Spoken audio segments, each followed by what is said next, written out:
Right, come on. Have it. Have it. Have it. Oh, bloody hell. Go on, next wave. Oh, bollocks! Oh, here we go again. Have it, have it, have it. Well, I need to go through that, don't I? Is that give me... There we go. Oh, shit! Oh, I'm rubbish at this. Oh, hey up, Rayvers. Denise is out of the house. She's gone to pick up her Auntie Beryl. So just playing some computer games. It's one of those games where when you die, you have to start at the beginning again. Oh, pain in the arse it is. Anyway, today's review is our Trailblazing Women themed review. I asked the Nick over on my Patreon page for their Trailblazing Women themed movie suggestions. And there were some absolute belters on the rotating review randomizer. So we spun the wheel and it came back with Edge of Tomorrow.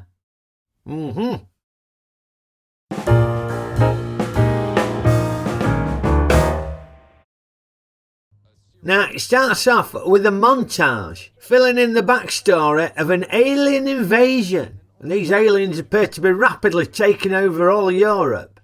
And all throughout the montage, it's got lots of real-life newsreaders, as if to add authenticity to it. And I don't get why they do this. They do it a lot. I've seen it in other films where they have real-life newsreaders playing the newsreaders in the films.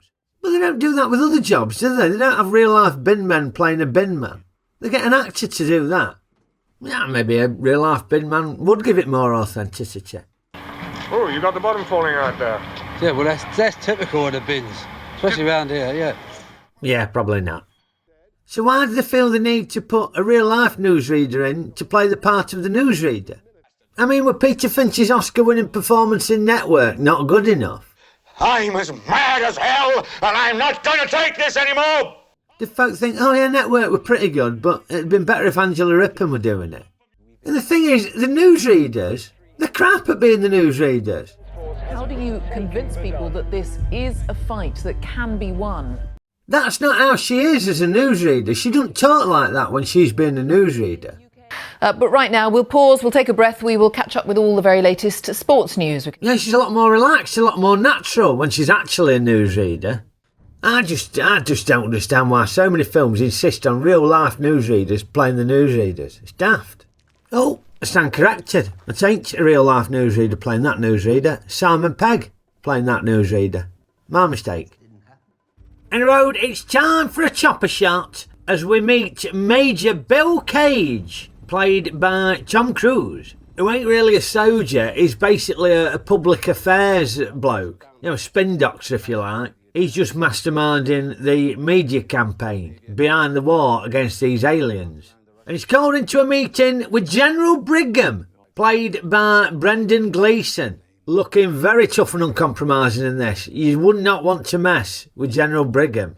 And we hear that there's a big invasion of France tomorrow. Like, a counter-offensive, if you will, against the aliens. Basically D-Day. And General Brigham wants Cage to be on the beach with the invasion force, filming it with a camera crew to help give it some positive publicity. But Cage, he ain't keen on that. While it is an honor, General, I'm afraid I'm going to have to decline. Can't stand the sight of blood. Not so much as a paper cut. I love Brendan Gleeson's reaction here, because this is a different Tom Cruise performance. We're not used to this. We're used to him being the hero, ain't we? But here he's like a sort of slimy coward. It's not an offer, Major. It's an order. Yes, and an increasingly panicky Cage starts to realise he's in the shit here. And he's desperately trying to wheedle his way out of having to go into combat the next day. I just inspired millions of people to join your army. And when the body bags come home, and they're looking for someone to blame, how hard do you think it would be for me to convince people to blame you? Are you blackmailing me, Major? Well, as you can imagine, that goes down as well with General Brigham as a fart in a lift. So Brigham has Cage arrested. Now, another interesting point, Cruise ain't doing his typical heroic running technique. Normally when he's running, he's got perfect technique, ain't he?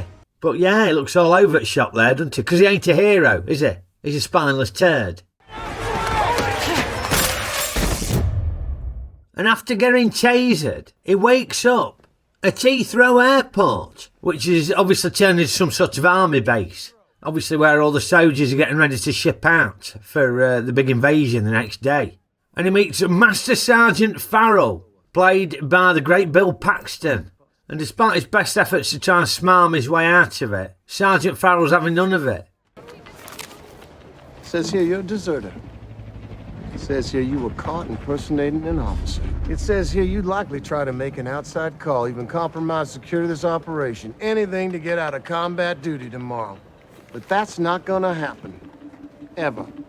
And consequently, he dumps Cage with J Squad, who immediately welcome him in.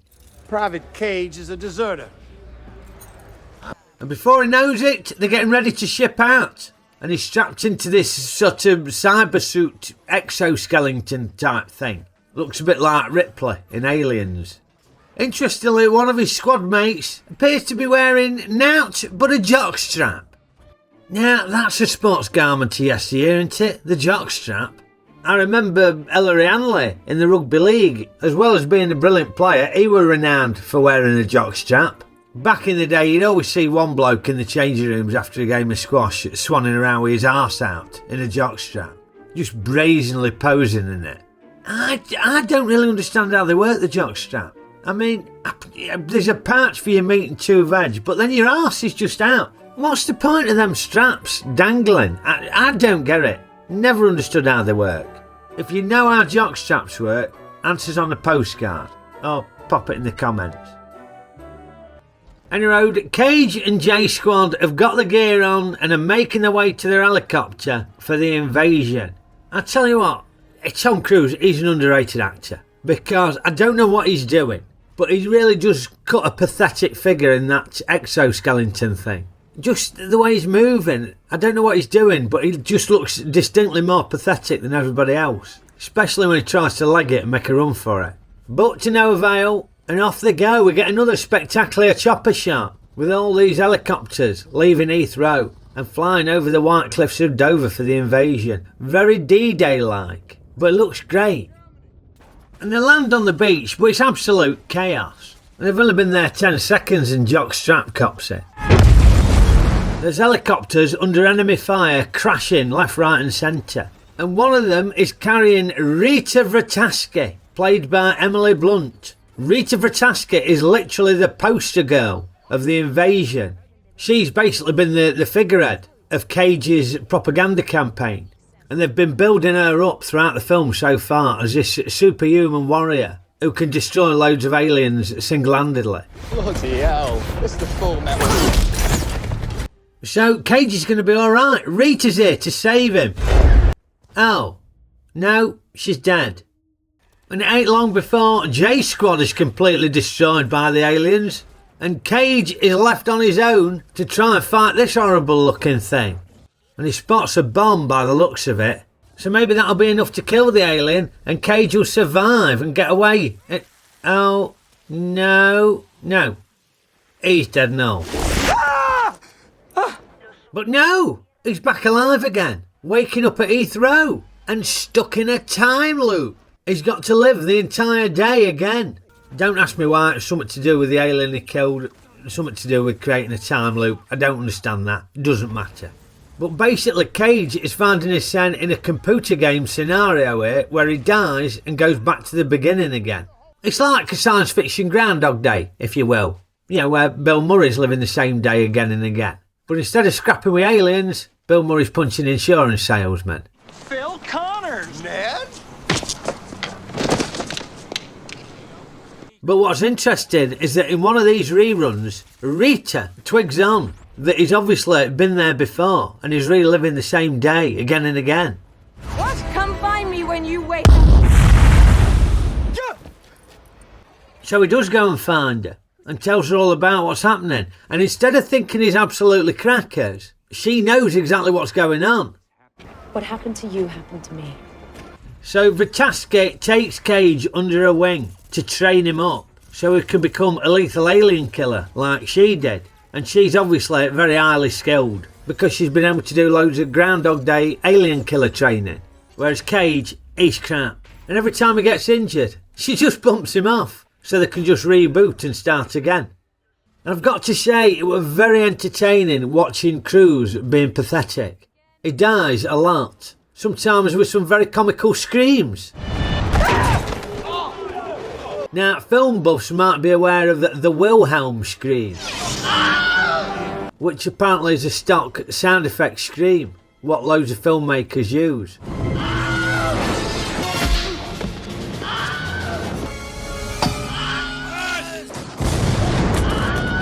Bit of an in-joke in the movie industry apparently.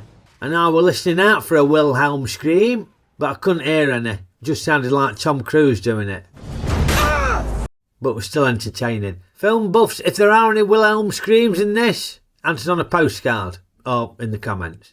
Anyway, I don't get sidetracked as usual. Need to crack on and get this review done before Auntie Beryl gets here.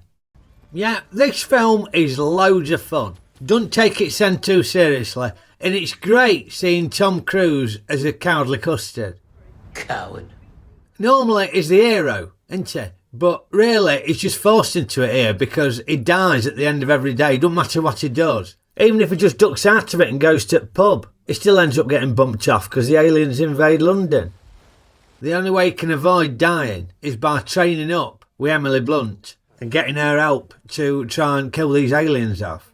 And Emily Blunt's great. No, she is the hero, really. Heroine. Yeah, she'd be doing it out of choice. Whereas Cruise, he's just forced into it. And the supporting cast is great and all. Like I mentioned, Brendan Gleeson, very good as the General. Very stubborn. Obstinate, you might say. And obviously Bill Paxton, he's always good. And all the minor characters in J Squad, yeah, they all add to it and all. So yeah, this is a really entertaining romp, this. The only actors who ain't good are the newsreaders. The evacuation of key government officials continuing. Okeydoo, on to raise ratings. And, well, I haven't seen this before, but Tom Cruise always gives value for money, doesn't he? Always puts on a good show, does Tom Cruise. And I do like my science fiction films, so yeah, I'm hoping for a 3-star film.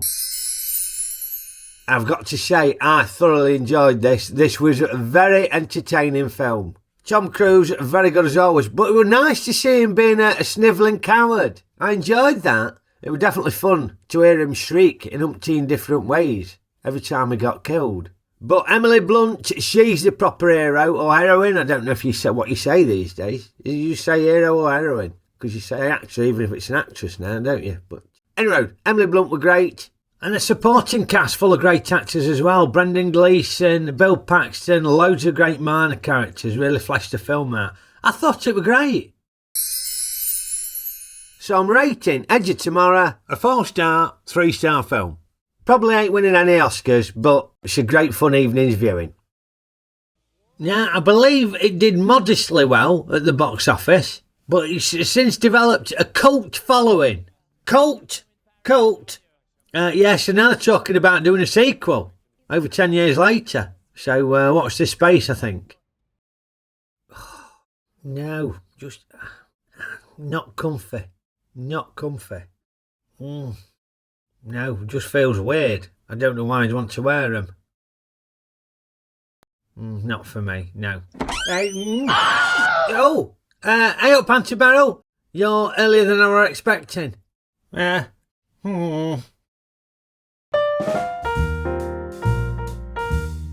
I hope you enjoyed my review of Edge of Tomorrow, Rayvers. And if you did, poke the old like button for me, give it a good old poke. And remember to share Ray reviews with your mates. And maybe get stuck in a time loop and share it again and again and again. And subscribe to the channel if you ain't already a subscriber. Much appreciated.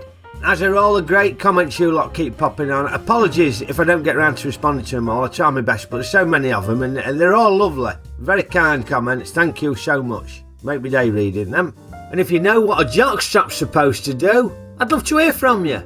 Now, today's review was selected by one of the patrons over on my Patreon page, where as well as being able to submit your suggestions for reviews, you get early access, bypassing the sodding copyright bots, We've got monthly podcasts and regular brain teaser challenges throughout the year and all, so come and join us. I'll pop a link in the description below. And copyright bots permitting, I'll be back with another review for you very soon. So I will see you next time. Okeydoo!